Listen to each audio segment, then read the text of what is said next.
우리 하나님 말씀 보겠습니다. 사사기 4장 6장입니다.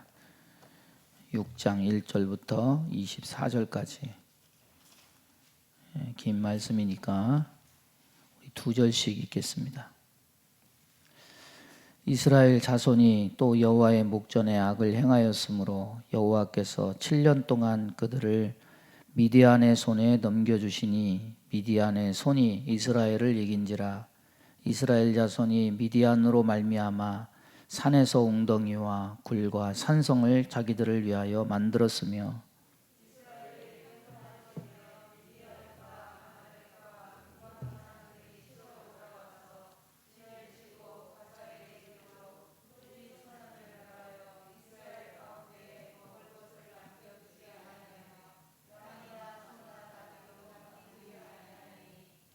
이는 그들이 그들의 짐승과 장막을 가지고 올라와 메뚜기 떼같이 많이 들어오니 그 사람과 낙타가 무수함이라. 그들이 그 땅에 들어와 멸하려 하니 이스라엘이 미디안으로 말미암아 궁핍함이 심한지라. 이에 이스라엘 자손이 여호와께 부르짖었더라.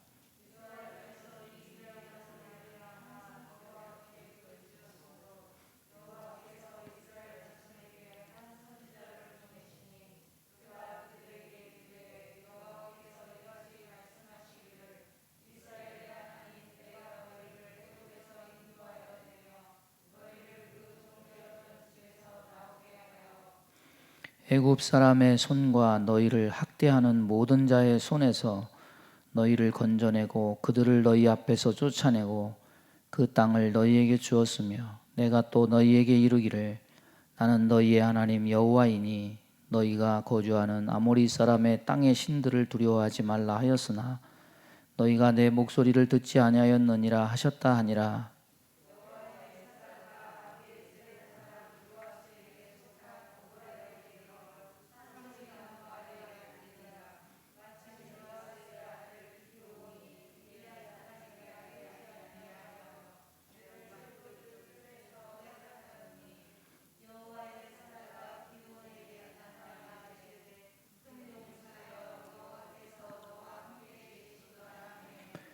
기드온이 그에게 대답하되 오 나의 주여 여호와께서 우리와 함께 계시면 어찌하여 이 모든 일이 우리에게 일어났나이까. 또 우리 조상들이 일찍이 우리에게 이르기를 여호와께서 우리를 애굽에서 올라오게 하신 것이 아니냐 한 그 모든 이적이 어디 있나이까. 이제 여호와께서 우리를 버리사 미디안의 손에 우리를 넘겨주셨나이다 하니 여호와께서 그를 향하여 이르시되 너는 가서 이 너의 힘으로 이스라엘을 미디안의 손에서 구원하라. 내가 너를 보낸 것이 아니냐 하시니라.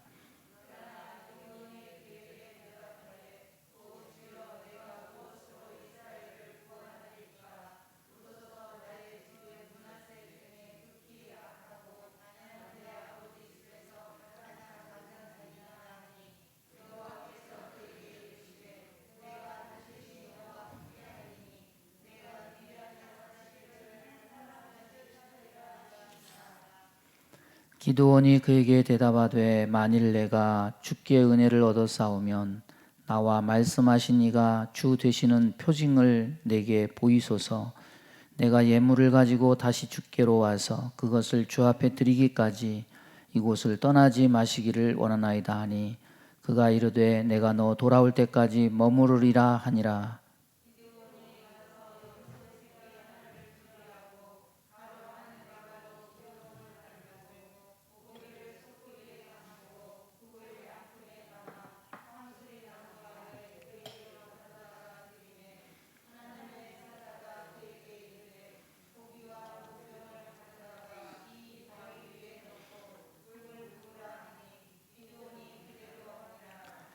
여호와의 사자가 손에 잡은 지팡이 끝을 내밀어 고기와 무교병에 대니 불이 바위에서 나와 고기와 무교병을 살랐고 여호와의 사자는 떠나서 보이지 아니한지라. 기드온이 그가 여호와의 사자인 줄 알고 이르되 슬프도소이다. 주 여호와여 내가 여호와의 사자를 대면하여 보았나이다 하니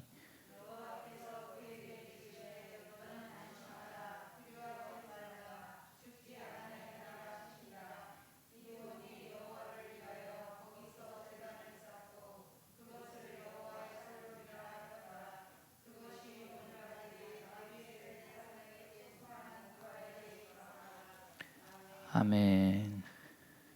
여러분 옛날에 어렸을 때 그런 경험 없습니까?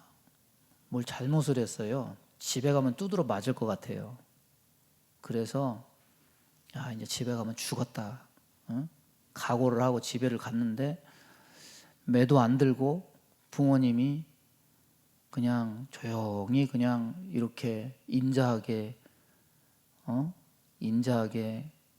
따뜻하게 맞아줄 때 잘못한 거 다 아는데도 불구하고 혼내지를 않고 따뜻하게 맞아줄 때 그 그냥 그렇게 꽁꽁 얼어붙은 마음이 그냥 눈 녹듯이 싹 놀고 녹아지고 또 내가 잘못했구나 이런 마음이 들면서 그런 경험들 한 번씩은 다 있을 거예요. 어떻게 보면 오늘 말씀은 그와 비슷한 그런 얘기입니다.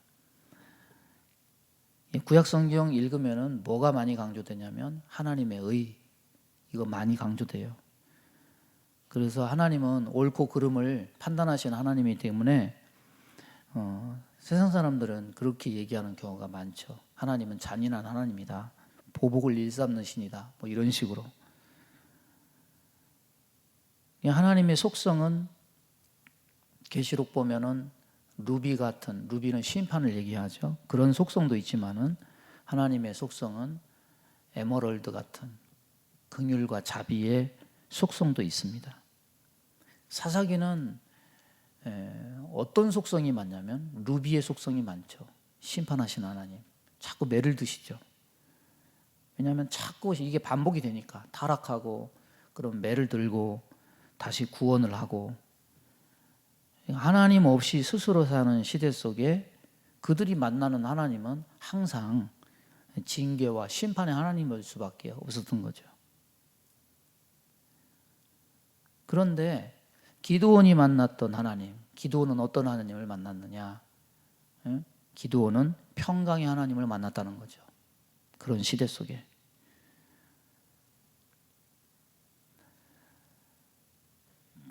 (22절) 말씀 보면은 기드온이 그가 여호와의 사자인 줄 알고 이르되 슬프도소이다. 주 여호와여 내가 여호와의 사자를 대면하여 보았나이다 하니 여호와께서 그에게 이르시되 너는 안심하라 두려워하지 말라 죽지 아니하리라.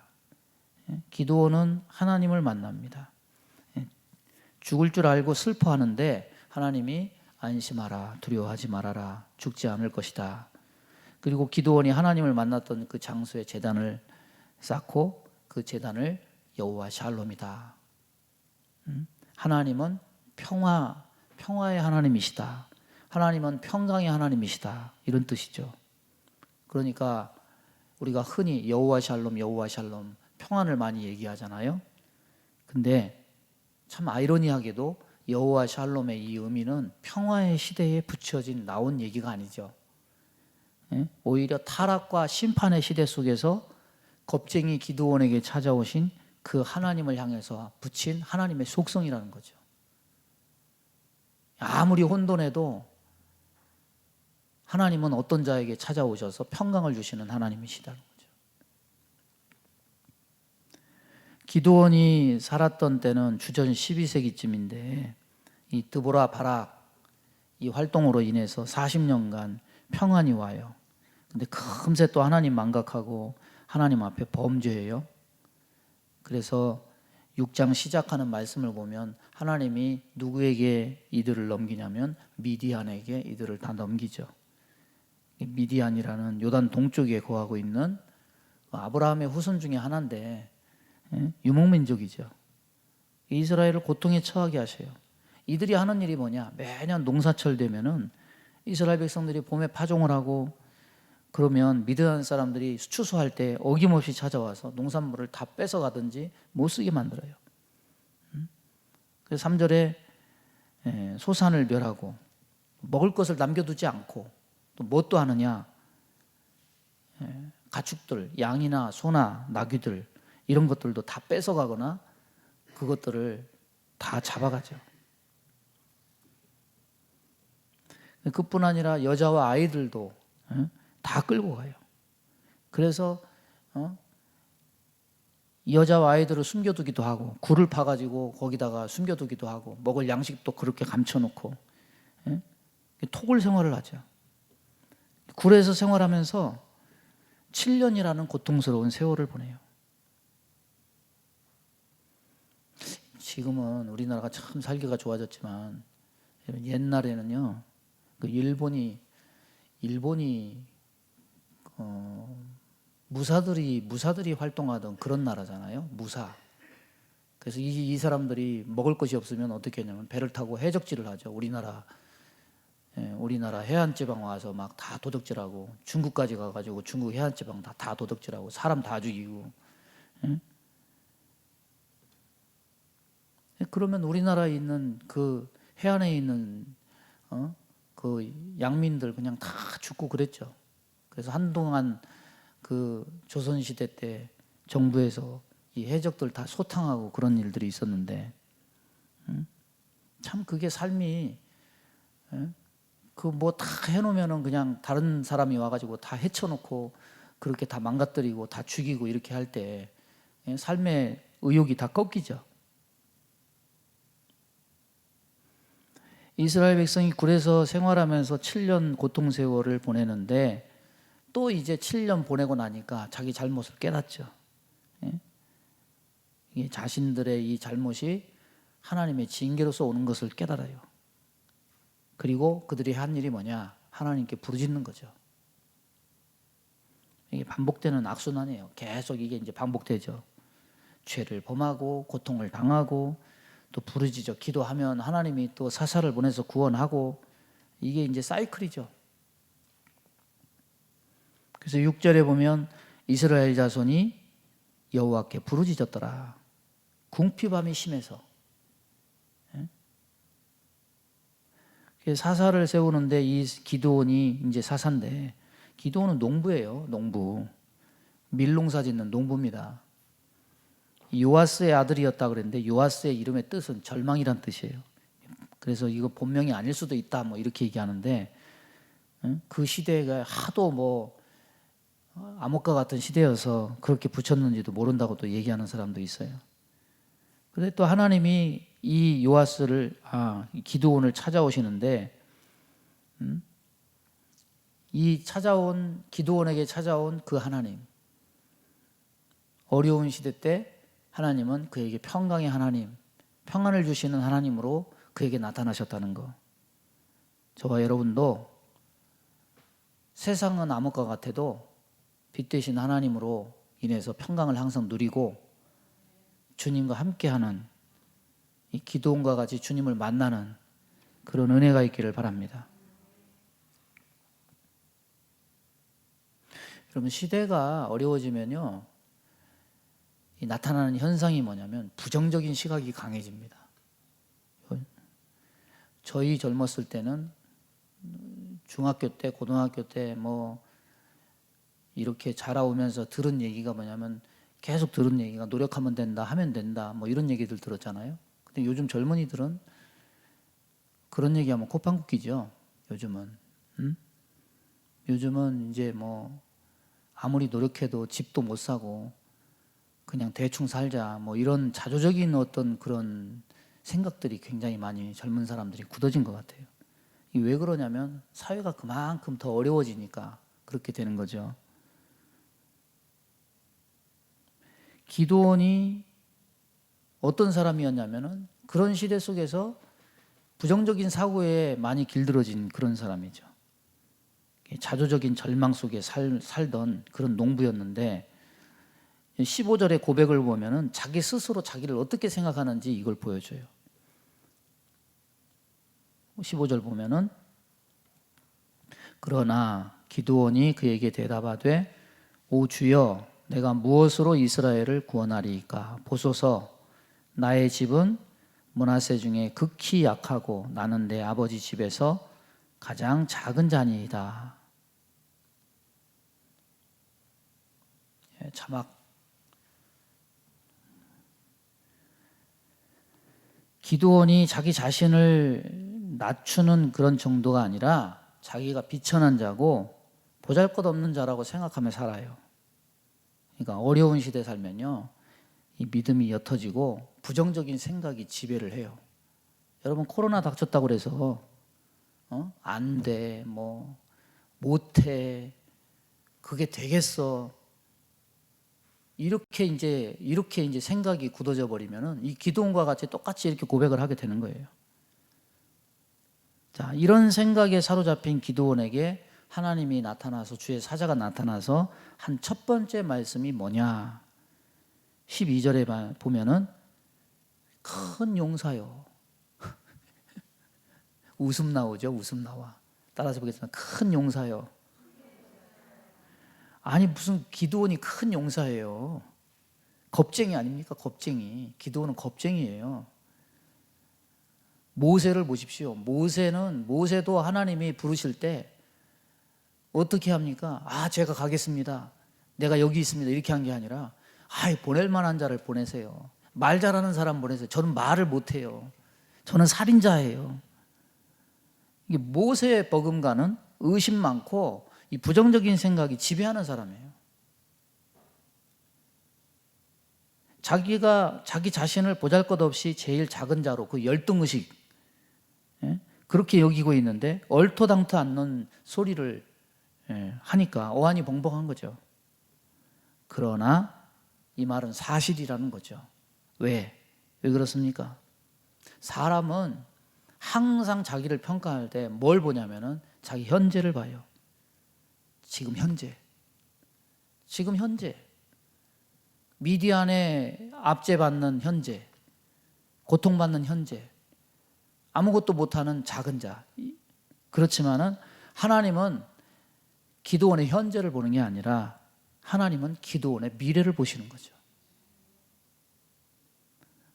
기도원은 자기 능력을 보고 작은 자라고 했지만은 하나님은 뭘 보시느냐? 하나님이 함께하여 주심으로 말미암는 결과를 보시고 너는 큰 용사다, 이렇게 말씀하신다는 거죠.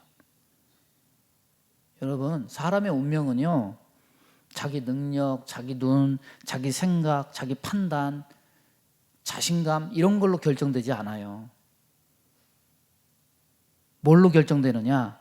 하나님의 선택, 하나님의 결정에 의해서 미래가 좌우되는 겁니다.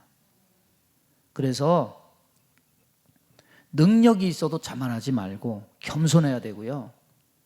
능력이 없어도 포기하거나 부정하거나 거절하지 말고 순종해야 됩니다. 요즘 젊은 아이들에게 이걸 가르쳐야 돼요. 눈에 보이는 거 의지하지 마라.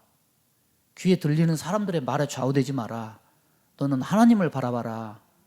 하나님이 너의 인생을 붙들고 있다. 하나님이 함께해야 너는 성공한다.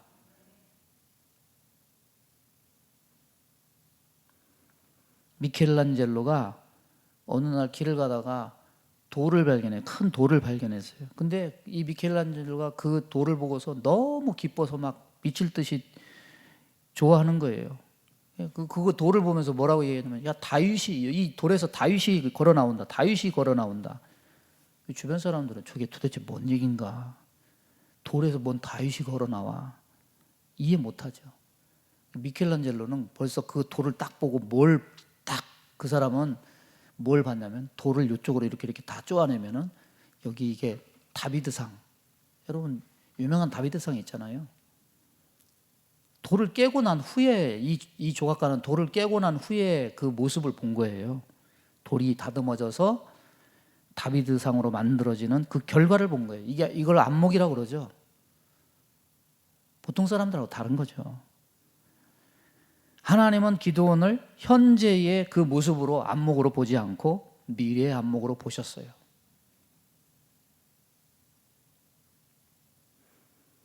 또 기드온 자신이 가진 자질로서의 안목으로 보지 않고, 기드온은 의심 많고 겁이 많아요. 뭘 받느냐? 전능하신 하나님이 함께 하심으로 얻어질 결과에 대한 안목으로 보신 거죠. 여러분, 가진 자격으로 따지면요, 이 성경에 있는 사람은 다 보잘것없습니다. 모세, 살인자예요. 아브라함, 마누라 2번이나 팔아먹는 사람이에요. 이삭도 그렇고, 야곱은 사기꾼이에요. 예? 사울도 마찬가지예요. 시몬 베드로, 이 사람은 다혈질이에요. 정서적으로 막 변덕이 심해요. 그렇지만은 그런 사람들을 주님이 택해요.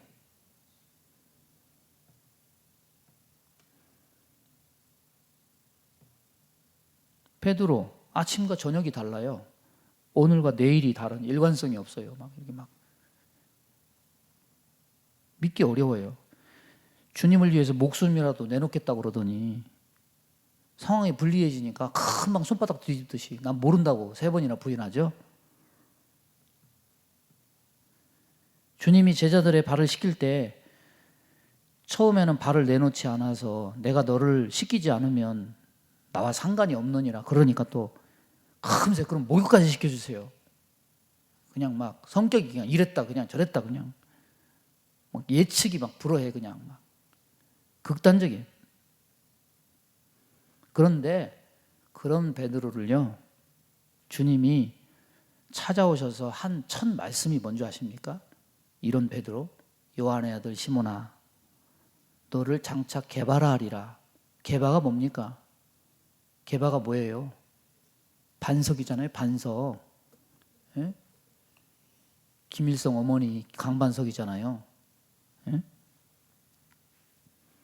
여기 중요한 말이 뭐냐면 장차라는 단어예요. 예? 성격이 안 어울리는 말이에요.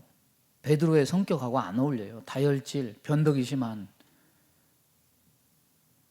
그런데 남들은 몰라도 주님은 베드로의 그 자질, 성격, 기질, 여러분 성격, 기질, 자질 안 변하죠. 그러나 하나님이 다루어 가시면 미래에는 변해요. 남들은 몰라도 주님은 미래의 베드로를 보신 거죠. 이스라엘, 여러분 이스라엘이 아름답습니까? 발락이 발람을 초청해 가지고 이스라엘을 저주하려고 하니까 오히려 발람의 입을 열어서 막 아름답다고 막 칭송하잖아요. 진짜 그래서 그런 거예요? 아니죠. 하나님이 자기 백성을 다루어 가시고 다스려 가면은 나중에 하나님이 만들어 가실 하나님의 백성들의 모습을 그리고 있는 거죠. 우리끼리도 왜 분쟁이 생겨나느냐? 지금 현재의 모습을 보니까 이렇고 저렇고 막 서로 막 그렇게 분쟁이 생겨나는 거예요. 하나님이 그를 사랑하시면 우리도 사랑해야 되는데 우리는 그렇게 보지를 못해요. 자기를 보는 안목, 내 자녀를 보는 안목, 성도를 보는 안목, 다 어디에 기준을 둔 안목입니까? 어쩌면 하나님은 우리 자녀와 성도의 미래를 보고 믿어주시는데 하나님이 함께 하심으로 나타날 미래를 보고 인정하시는데 우리 스스로만 막 구박하고 막 자조하고 막 난 안 돼. 자녀를 막 다른 자녀와 막 비교하면서 막 구박하고 너는 왜 이것도 못하냐고 막 그러고. 여러분 안목을 바꾸세요. 내가 보는 게 전부가 아니고 하나님이 보시는 게 전부예요. 이번에 그 참 안타깝더라고요. 그 분당의 수소에 있는 고3 학생. 예? 얼마나 안타깝습니까? 그 부모가 가정에서 뭔 일이 있었는지는 모르지만은 부모가 잘 되라고 한두 마디 한 거 뭐 자세한 건 모르죠. 어떻게 해서 그 결과가 그렇게 됐는지. 그런데 만약에 혼냈다 하더라도 나쁜 의미로 혼내진 않았을 것 같아. 근데 거기에 뭔 심정이 상했는지 그냥 가서 그렇게 한 거 보면 참 알 수가 없어요. 알 수가 없어. 세상 일은. 사람은 현재를 보고 사람을 판단하고 하나님은 미래를 보시고 가능성이 있다.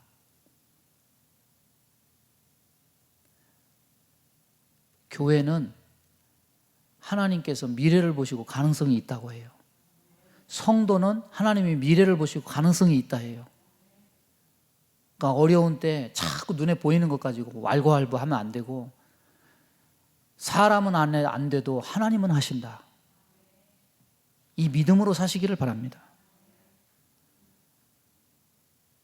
큰 용사여, 큰 용사여, 여호와께서 너와 함께 계신다. 여러분 큰 용사가 되시기 바랍니다. 세상 사람들이 다 비웃고 다 안 된다고 해도 하나님이 붙들면 그 사람은 살아요. 근데 뭐 아무리 많이 배우고 돈이 아무리 많이 있고 그럼 뭐 합니까? 신문 보니까 미국에서 은행에서 뭘 잘못해가지고 어떤 분의 통장에 56조가 들어간 거예요. 56, 뭐 부동산, 미국에서 부동산 하는 사람의 통장, 마누라의 통장인가요? 56조가 들어간 거야. 은행에서 실수한 거죠. 4일 만에 다시 뺐다는데 자기가 한 푼도 쓰지는 못해도 기분은 좋았다고 그러더라고. 세계 22위 부자가 된 거예요. 4일 동안. 근데 내 거 아니죠, 그게.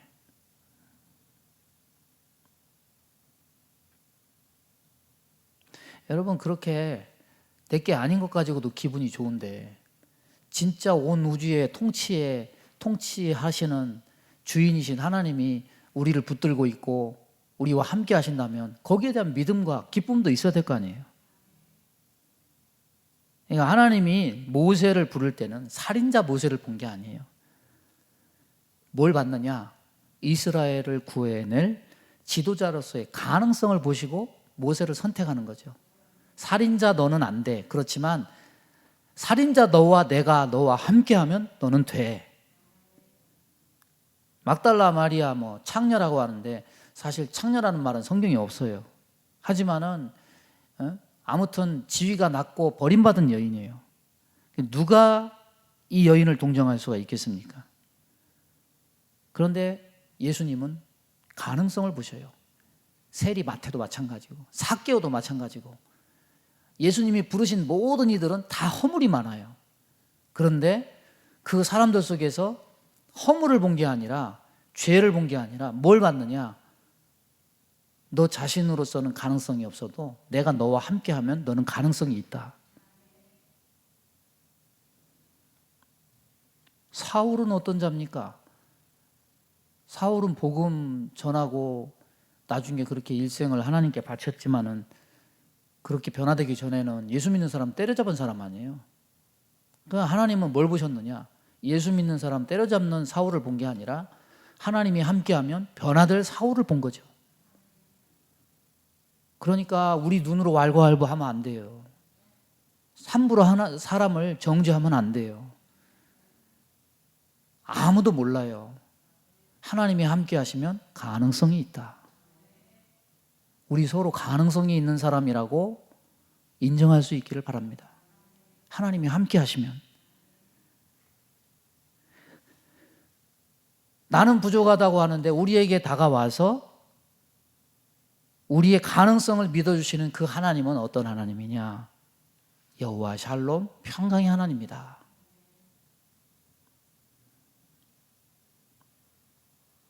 그러니까 이런 어려운 때 이 평강의 하나님 만나야 돼요.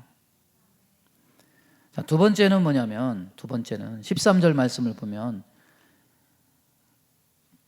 기드온이 하나님의 사자를 보자마자 뭘 얘기하느냐? 큰 용사요. 그러니까 기분 좋습니다. 이렇게 한 게 아니라 불평을 늘어나요. 불평.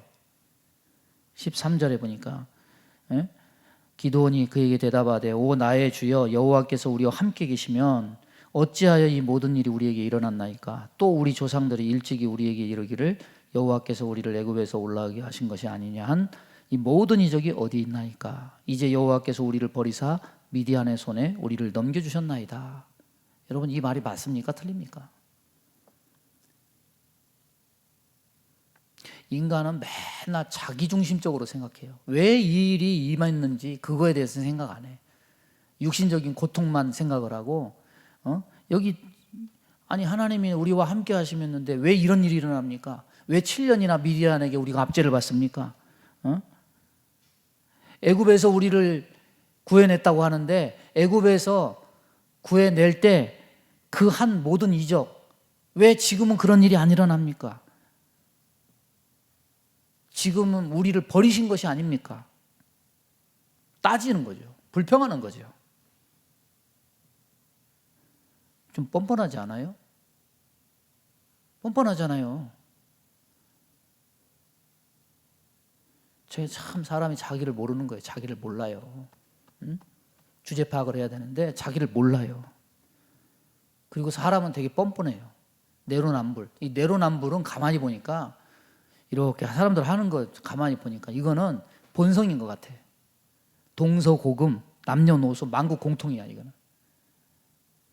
자기 나라 할 때는 자기 나라에 유리한 쪽으로 얘기하고 남의 나라 이렇게 할 때는 또 억지를 부리고 일본이나 중국 하는 거 보면 완전 내로남불이야. 예? 말도 안 되는 억지 주장을 하고요. 여러분 이 불평을 들은 하나님은 어떻게 응답하셨습니까? 예? 이게 기드온이 지금 얘기하는 게 말이 맞지 않죠. 하나님은 화를 내시거나 논리적으로 요러요러한 것 때문에 내가 이런 것이다 이렇게 그렇게 어떻게 얘기하지 않아요. 오히려 뭐라고 얘기하시느냐, 그래서 내가 너를 보내는 것이다 이렇게 얘기해요. 14절에 보니까 너는 가서 이 너의 힘으로 이스라엘을 미디안의 손에서 구원하라. 내가 너를 보낸 것이 아니냐. 그를 향하여. 이게 단순히 쳐다봤다는 말이 아니라 연민의 심정으로 그를 보시는 모습인데, 여러분 사람이 사람의 불평을 받아줄 때는 한계가 있죠. 때로 이 불평 받아주다 보면 불평 받아주던 사람이 화를 내는 경우도 있어요. 여러분 이렇게 친구들도요, 자꾸 죽는 소리 하면 그거 만나고 싶어요? 계속 만나는데 부정적인 얘기, 막 안 좋은 얘기, 자기 힘든 얘기만 하면은 여러분 사람이요 그게 옮습니다. 이게 별로 안 좋은 기분이 옮아요. 그래서 이 친구도 멀어져요. 사람이 사람에게 그 어떤 안 좋은 얘기를 하는 거는 한계가 있고 위험이 있어요. 그런데 하나님은 어떤 분이냐? 우리의 불평도 받아주시는 분이에요. 응? 그게 말이 안 된다는 거 생각하죠? 감사를 해야지 왜 불평을 해? 근데 이게 근거가 있어요. 그 유명한 기독교 책 많이 쓴 C.S. 루이스라는 분이, 이 사람이 어떤 분이었냐면 불가지론자였어요. 이게 무슨 말이냐면은 하나님의 존재를 어떻게 증명하냐? 알 수가 없다. 입증할 수 없다. 이게 불가지론이거든요. 하나님 계신 것은 증명할 수 없다. 이런 사람이었어요. 근데 이 사람이 성경을 읽었어요. 근데 뭘 읽었냐면은 시편을 읽었어요. 이 사람은 성경에서 뭘 기대를 했냐면은 시니까 좀 위대하고 아름다운 내용을 담았겠지 이렇게 기대를 했는데, 시편을 보니까 전부 뭔 얘기냐면 불평으로 가득한 거예요. 이게 시편 보니까 막 원수를 망하게 해달라는 막 그런 막 시도 있고, 아니 어떻게 성경에 이런 것이 기록돼 있지? 그러면서 이 사람이 뭘 깨달았냐면은 하나님은 인간의 그 속마음에 있는 어떤 불평도 능히 들으시고 그것을 다 귀 기울이시는 분이시구나. 이거를 깨달았다는 거죠. 여러분 하나님은 다 들으세요. 다 들으세요. 여러분 한번 생각해 보세요. 이때는요 타락한 시대예요. 타락했기 때문에 징계를 받아요. 여호수아 세대는 다 죽었어요. 믿음의 내용에 대해서 들어보지 않았어요. 전부 믿음이 적어요. 예? 믿음이 적을 때는 하나님은 믿음이 적은 때 합당한 방법으로 하나님은 사람을 사용하고 하나님의 은혜를 베푸시죠. 자, 여기 기드온이 만난 하나님은 어떤 하나님이냐? 믿음이 연약한 시대에 불평하는 그의 말을도 들어주시는 그런 하나님이시다. 때로요 신앙생활하면서 감사만 있는 거 아니죠. 막 의문형의 기도들이 나오지 않아요? 저도 해요. 하나님 이건 왜 이래요? 이건 이렇게 하면 되겠습니까? 길 가면서도 하고 화장실 가다가 이렇게 하고 생각나서 생각으로 하고. 여러분 괜찮아요. 하나님은 다 들으세요. 다 들으세요. 우리의 처지를 불쌍히 여기고 우리의 연약함을 채울하시는 하나님이십니다. 세 번째는 뭐냐면, 세 번째는 불평을 들어주신 하나님이 기드온에게 내가 너를 통해서 이스라엘을 구원하겠다 말씀하시는데, 예? 지금까지 농사만 짓고 살던 사람이 이 말만 믿고 나라를 지킨다고 사람들을 데리고 나가는 게 쉽겠습니까? 누가 따르겠으며? 하루아침에 무슨 싸움할 힘이나 전략이나 용기가 어디서 생겨납니까? 그래서 17절에 하나님께 요청을 하죠. 내가 주께 은혜를 얻어 싸우면 나와 말씀하신 이가 주 되시는 표징을 내게 보이소서. 하나님을 시험하는 거죠 지금. 그럼 하나님을 시험하면 됩니까? 안 됩니까? 진짜 하나님 것을 확인해야 믿고 말씀을 따르겠다고 하죠. 기도는 3번이나 하나님을 시험해요. 분명 하나님은요, 사람이 하나님을 시험하는 것을 좋아하지 않아요. 왜? 마태복음 4장 7절에 예수께서 이르시되 또 기록되었으되 주 너의 하나님을 시험하지 말라 하였느니라 그랬거든요. 그런데 여기서는 허용을 해요. 왜 허용을 할까요? 시험을 하지 말라고 그랬는데 여기서는 왜 하나님이 다 기도원의 시험을 들어줄까요? 이유가 있어요. 기도원의 동기가 무엇이었느냐? 여러분, 사단이 예수님을 시험하려는 동기는 예수님을 넘어뜨리려는 것이었어요. 광야에 있는 이스라엘 백성이 하나님을 시험한 것은 하나님이 계신가 안 계신가, 하나님을 자기들이 저울질하는 거죠. 이거 물을 내면 하나님이 계신 걸로 우리가 인정해 줄게요. 물을 안 내면 하나님은 안 계신 거예요. 이렇게 하는 거죠. 자기의 탐욕을 가지고 하나님을 저울질하는 거. 이거 하나님이 받으시지 않죠. 기뻐하지 않아요. 그런데 기도원이 하나님을 시험하는 동기는 뭡니까? 이것은 자기의 사욕과 탐욕에 관한 문제가 아니에요. 자신의 마음에서 의심을 몰아내고 하나님을 신뢰하기 위함이죠. 하나님이 나를 택하여 세우셨다는 사실을 확신하고자 하는 마음을 갖고 있었던 거예요. 그래서 하나님은 의심을 넘어서 하나님을 신뢰하기를 원하는 기도원의 심정을 아시고, 원래는 시험하는 것을 인정하지 않지만 그 시험을 용납하시고 들어주셔요.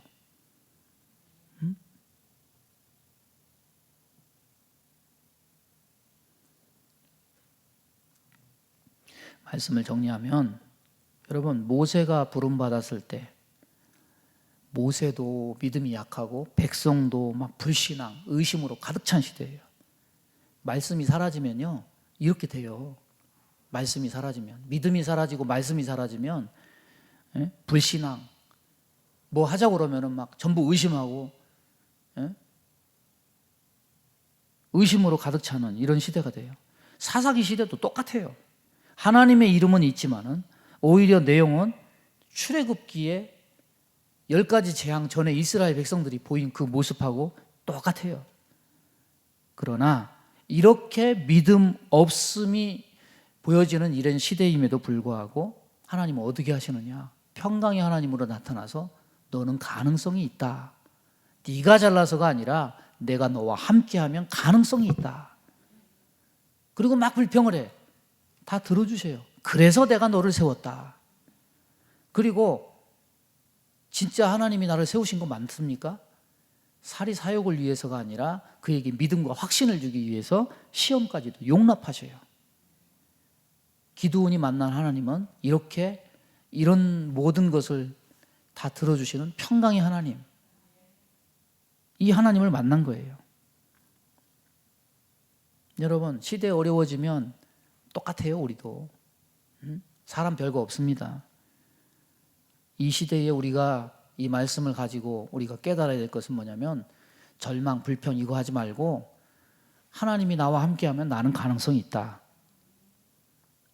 주의 전에 나와서 마음에 있는 모든 그런 찌꺼기들 다 토하고 하나님 앞에 아뢰면 하나님이 다 들으셔요. 이런 평강의 하나님, 저와 여러분도 만나게 되기를 주님의 이름으로 축원합니다.